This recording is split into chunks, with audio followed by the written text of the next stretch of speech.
right, thank you, Eric, and thank you, Bill. Those were both really great studies. And I should go ahead and run a disclaimer. I have brought in a stunt double, so to speak. So my friend and colleague, Mary Bruce, if my voice goes or I get into that nice hacking, coughing phase that I've been doing a lot lately, she will take over. I'm waiting for the first slide to pop up. Do I need to forward that? Here we go. So I'm going to switch gears a bit to the municipal policy implementation side of stormwater and trees. I'm going to discuss today how Nashville accounts for trees in our current stormwater policy and how we may expand the credit we give them in the future. So let me first mention that when I agreed to the webcast, we were supposed to already be finished with our reg revision by now. After 17 years in government, you think I would know better, but I really don't.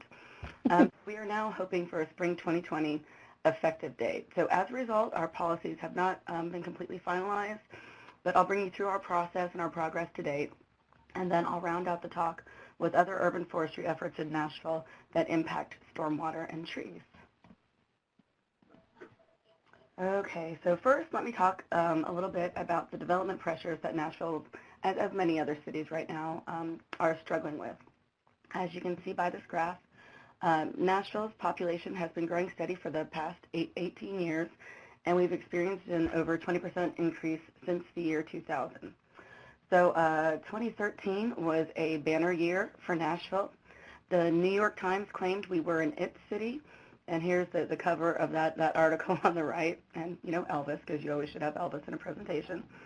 And both Forbes and GQ that year also dubbed us Nowville. We were never exactly sure how that was defined, but it seemed to mean that we were finally one of the popular girls. And so during one period ending in July of 2016, the 14-county Nashville region was growing by 100 people a day, and census data showed that most of them were moving to Metro Nashville. So what did that mean for us? Well, well, more traffic, more innovative chef-driven restaurants that we could not afford, and more bachelorette parties. But it also meant that we needed to find places to put all these people. Plus, most of the people moving to Nashville wanted to be in urban areas near the amenities and not out in the burbs.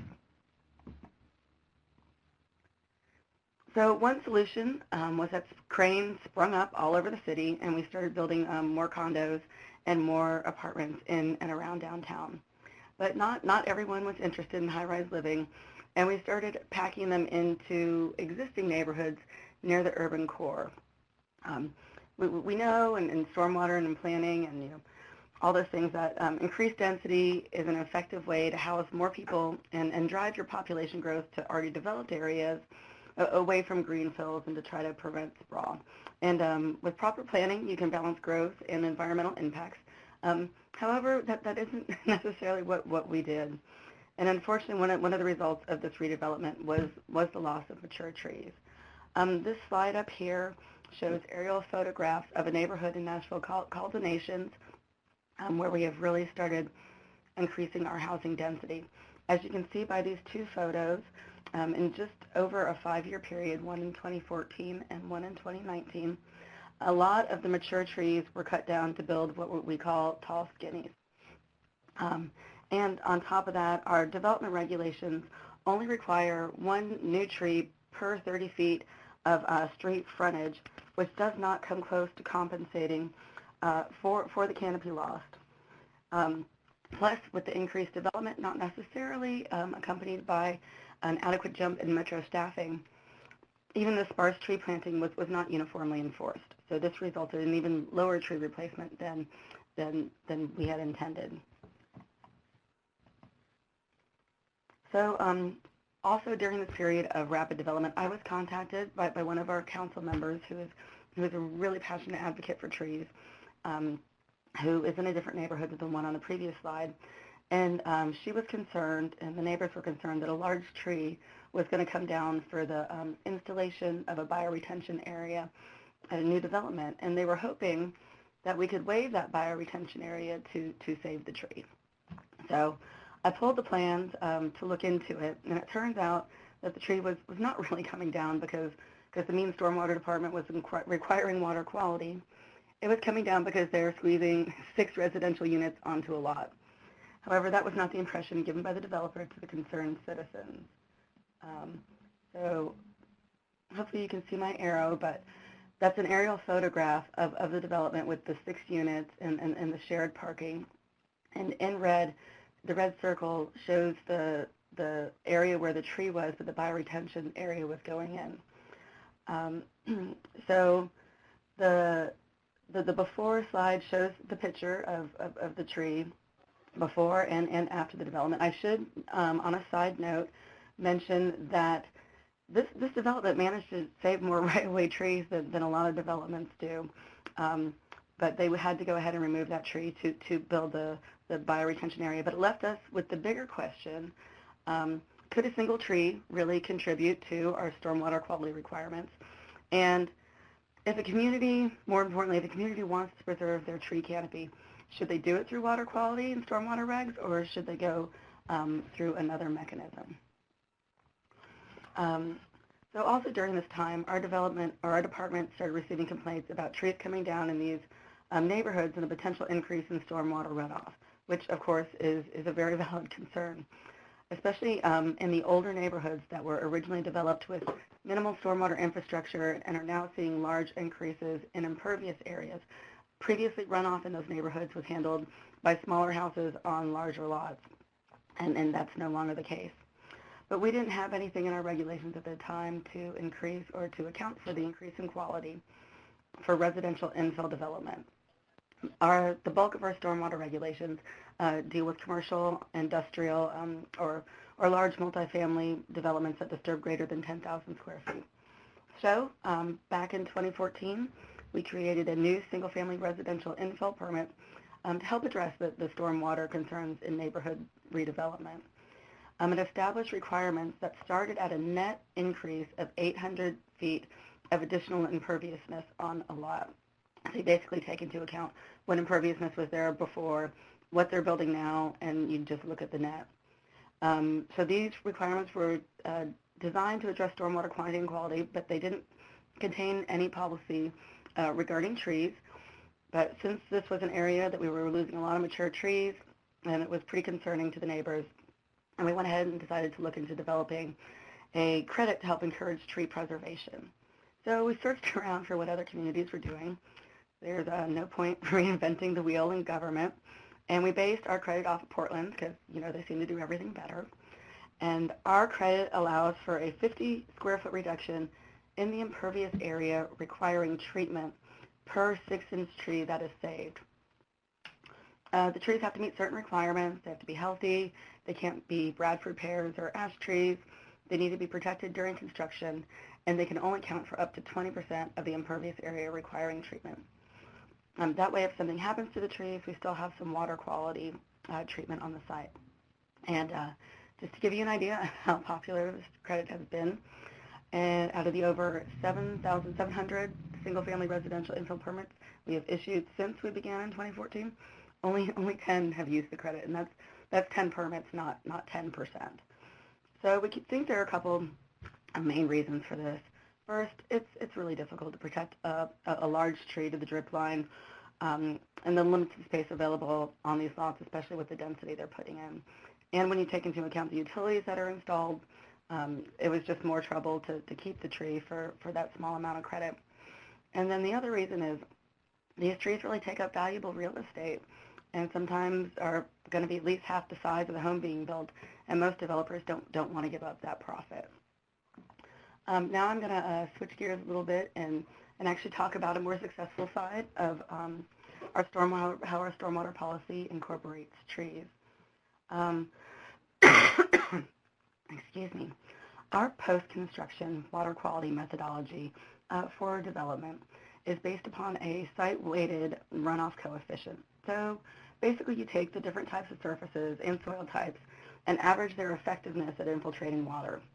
And any runoff that is left over, you route it to a practice such as bioretention or an infiltration trench.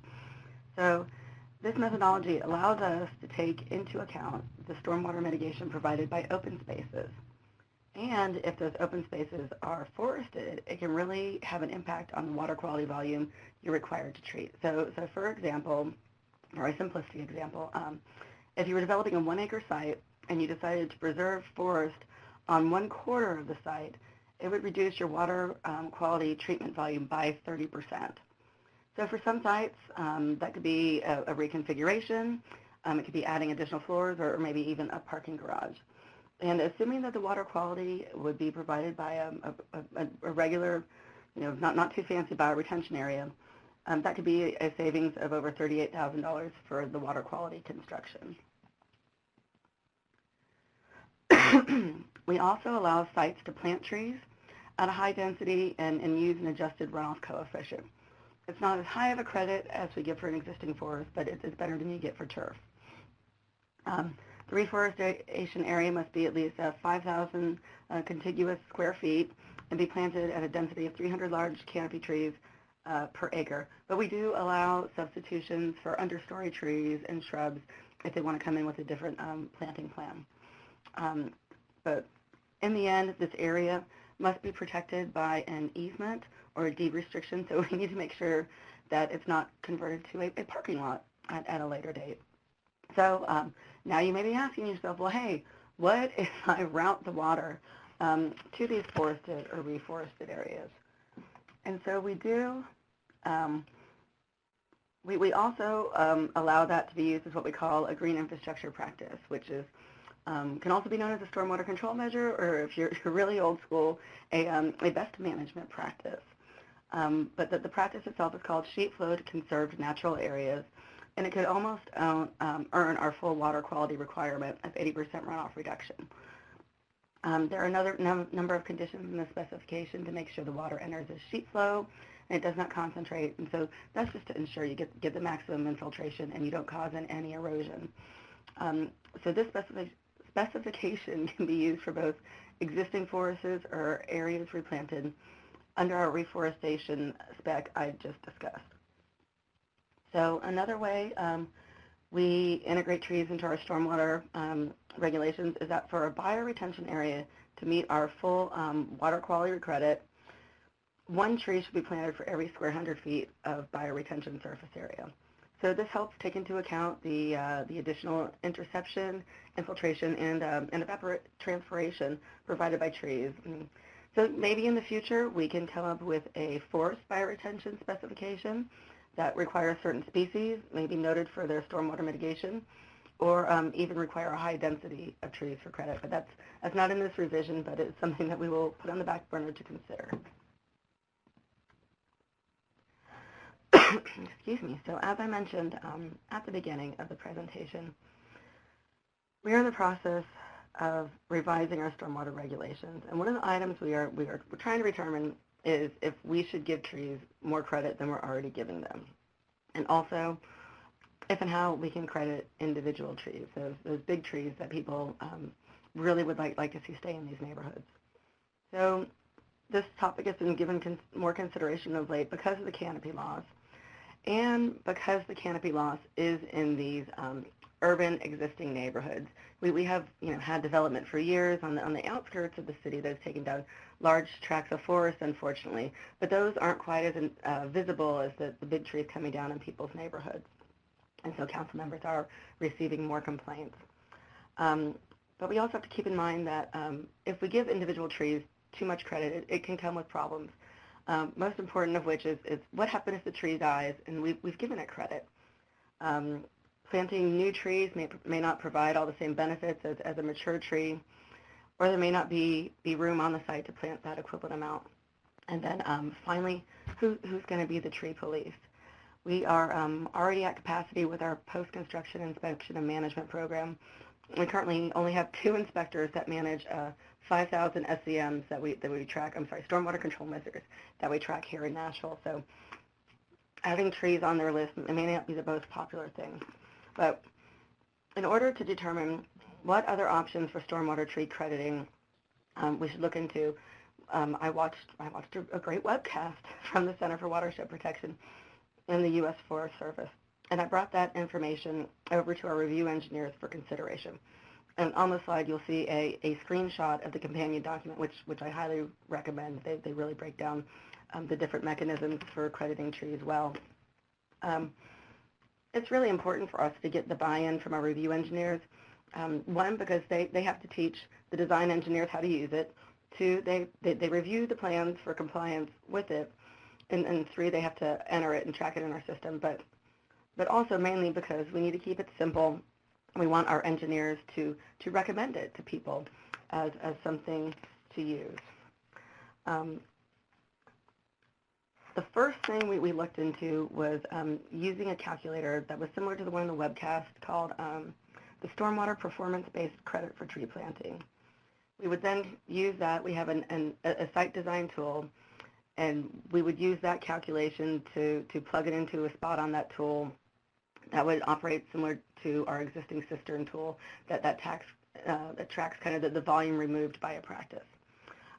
We considered doing an impervious area reduction like the one for our single-family residential infill permit, and we also thought about a volume reduction like they do in DC.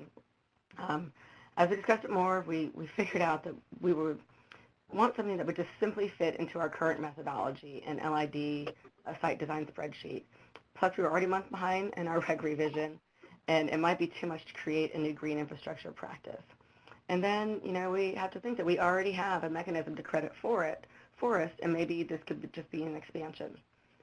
So we are falling into the realm of maybe not agreeing to do a presentation until you're sure of your new policy, but here goes. What we are considering doing but haven't completely decided on is creating a new runoff coefficient for existing urban trees.